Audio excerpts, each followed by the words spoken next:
अस्सलाम वालेकुम दोस्तों हम कल से चले हैं अपने गांव से।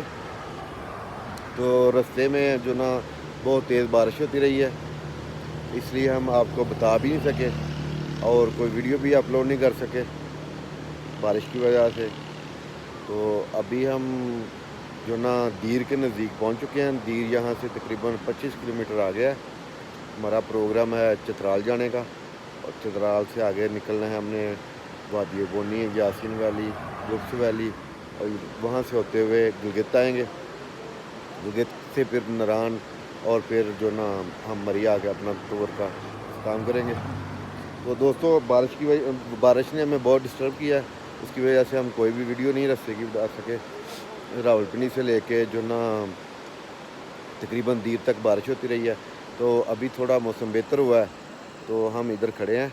ये मेरे पीछे मेरे दोस्त आप देख सकते हैं। लोग गाड़ियों पे आते हैं, बसों पे आते हैं, बड़ी गाड़ियों पे आते हैं, लेकिन हम 4 दोस्त जो है ना हमेशा की तरह इस दफ़ा भी बाइक पे आए हैं। और जो ना आज रात हम दीर में रहेंगे और कल जो ना हम बाकायदा जो ना चित्राल की तरफ निकलेंगे। उसमें जो भी रास्ते में जिस तरह की भी थ्रिलिंग होगी वो हम आपको दिखाएंगे अपने यूट्यूब चैनल पे, टिकटॉक पे भी और अपने फेसबुक पे भी। तो हमारे साथ जुड़े रहना। बहुत शुक्रिया दोस्तों।